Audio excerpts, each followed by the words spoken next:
Hey everybody, welcome back to No Ordinary Path. My name is John. This is a Real Talk Tuesday, specifically a travel nurse takeover. I'm excited to make this video. It's 6 months in the making. I'm going to give you the good, the bad, and yeah, even the ugly when it comes to working for Mission Hospital in Asheville, North Carolina.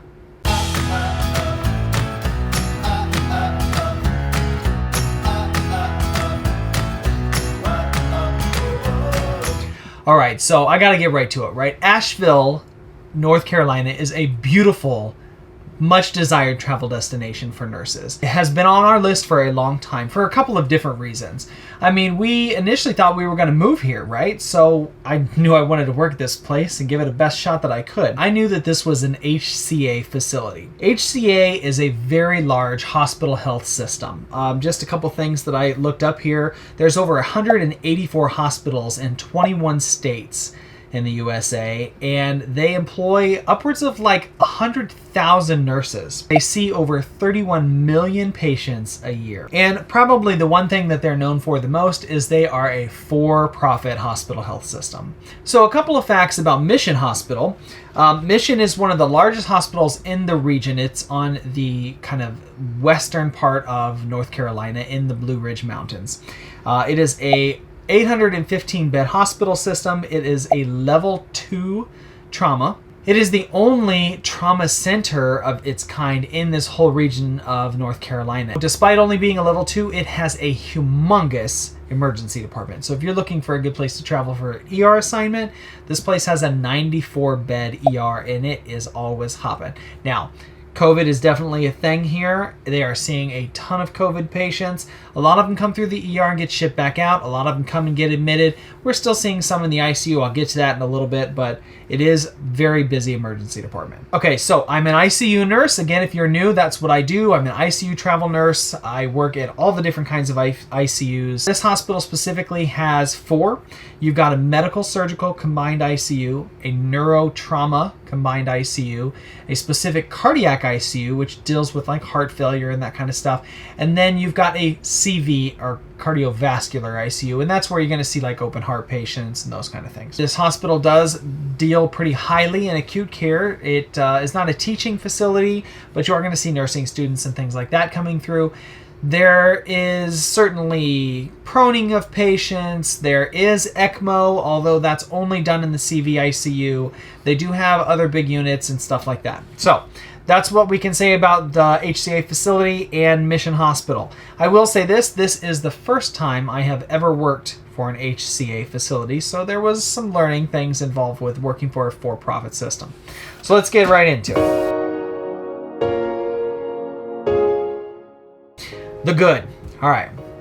Right off the bat, this is a very nice, as far as aesthetics, place to work. Very pretty.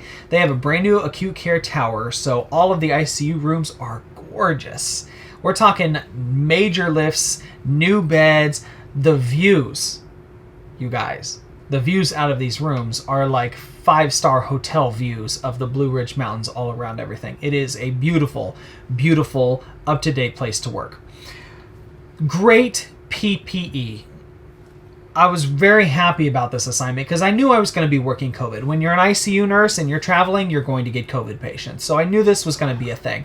This facility gives all of its nurses that work in COVID units their own set of scrubs. Basically, we have access to the OR suites. We would go down there and get the like green scrubs. You know, sometimes they're blue, but we would get surgical scrubs to wear. We would change them out. You could take them home. And there was a ScrubX machine where you can turn in the old ones and that kind of stuff. Plenty of masks, face shields. You'll note maybe at the beginning of the contract that I was clean shaven, and then I was able to grow the beard back because they had plenty of pappers for everybody. I even was able to take showers at this facility, which is really nice because I felt really good about my routine as far as taking care of COVID patients, showering there, taking the scrubs off, putting clean clothes on, coming home and not having to worry about, bringing the germs home. One of the last good things I can say about this facility was that the people here were really good to work with. That has been my experience just about anywhere I have ever worked. If you treat people well, they will treat you well, and that was certainly the case at this hospital. The bad. Starting right off, I floated everywhere this assignment. Part of that is I'm going to save for why in the ugly part, but just know that I never really had a home. I don't really like that, especially when you go in thinking one thing. For profit. This took a little bit of kind of wrapping your head around it too. It felt a little strange at first because you know that like this hospital's out to make money off of people that are kind of sick. And I don't know how I still don't really know how I feel about that. I've always tried to work for a non-for-profit outfit, and even flying, you guys, when I worked for Flight for Life Colorado, they are a truly 100% non-for-profit medical evac service, which is exceptionally rare. But yeah, anyway, so, you know, somebody wants an extra pillow or like a bar of soap, you got to go into the Omnicell where you scan the soap in and it gets charged to their account for however little, you know, $4 bar of soap probably. Who knows? What I know you guys are really sticking around for, the ugly. So right off, I was caught in the, what I'm going to call the union vote. HCA had recently purchased Mission Hospital from the community. It was community owned a couple of years ago. This transition has been going on for a while. So there was a lot of change. Even though this had been purchased, you know, for a while, there's still change, growing pains, and all of that kind of going into it. The nurses had decided to try to unionize, and they had to vote that in. So I was surrounded by all of these people wearing pins that said, vote yes for the union. And then all of the management and executive levels, vote no. It got to the point even where there was like screensavers on all of the computers talking about, you know, how bad it is for everything to unionize and how it's not good for you. And there was just so much propaganda. You guys know what I'm talking about because we're getting inundated with the election stuff, right? It felt like that. And I didn't need that then either. Just like, I don't need it anymore now. I would even get stopped by nurses and stuff on the outside, you know, trying to hand me flyers for being pro or, you know, against or whatever. And I was always like, travel nurse, you know, just kept on walking. They did vote. They did unionize. So for the nursing staff, at least the ones that wanted it, that was a nice victory here. But that part was kind of, you know, a little silly, a little ugly. I didn't need to be involved in it. Where it gets even worse. I was hired into a unit initially 6 months ago that was not really a unit. When I interviewed for the position, I was told this is a type of ICU, and that ICU was not really existent. I didn't know this until after I started there, and the day that I guess it was open for a little while, but they still didn't really know what kind of ICU it was going to be, so there was this big transition. And when I got there, they had closed it because of census. And so that's why I had to float all over the place, because I didn't have a home. And so congratulations, you're a float pool nurse. And I did at least hope that I was going to be an ICU float pool nurse, but it didn't turn out that way. I went to PMPC, which was the pulmonary COVID unit. So I was floated there a lot. I went to tele, med-surg, certainly the other ICUs, but man, I was everywhere. Yes, traveling and floating is a part of this gig, but not every day, guys. Like, continuity of care was not a thing for me on this assignment. All right, the last ugly that really bothered me. As I mentioned, we did the only contract so far that I have done an extension on. It was eye-opening. If you've been following along with us, you knew that we initially thought we were going to move to this area of the country. We were really excited. Things fell through. If you don't know about that, watch this video up here. It'll kind of talk about how we got gut punched with our whole attempt at purchasing land. We decided to extend because we thought we were going to be in the area, like permanently, or build a house or something in this area. So we extended. Unfortunately, the rates had gone from here at their crisis rate to here at their regular rate. Now, what I did was said, okay, I can tell that COVID's doing one of these things. We've seen this, we're on the third one right now. It comes up and it goes back down again. And I said to everybody, the managers and the people, and even my recruiter and everyone, I said, look, I'm okay renewing down here. I'd like to be up here. I'll renew here, or extend. I guess I should say extend. I'll extend here. I want to be up here, but I'm okay with this for now. But if we see those crisis rates come back again, I want to swing up to this level. I thought that that was a totally reasonable request because it had happened to me prior before when I was at Banner the second time around in Phoenix. So I said, I just want to make sure. Everyone said, yeah, absolutely, we'll do that. Long story short, I ran into another nurse that later on down the road ended up coming in at this level.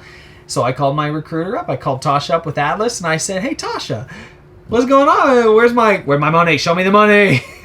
And so she followed up, and she called like all the people that she needed to do, and basically it went all the way up through HCA's corporate, and they were like, yeah, he signed a contract for over here, and we're not doing it."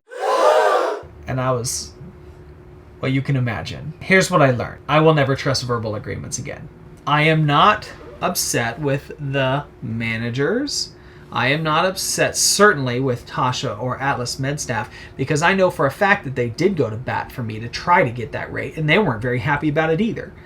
I am upset with HCA and the fact that I feel like I kind of got hosed there, especially when I'm still halfway, just a few weeks into this extension, and the rates are up here, and they're like, "Nah, sorry, he signed down here, we're screwing him." That's what it felt like. I felt like I totally got screwed. Well, I'll be honest with it. This is a Real Talk Tuesday. You guys, I'm bringing you the real stuff. Here's what my final thoughts are about all of this. Number one, I'm happy that the hospital got their union. I hope that the nurses that wanted it are happy with it. I think that there's a lot of growing and change that will still need to happen at this facility.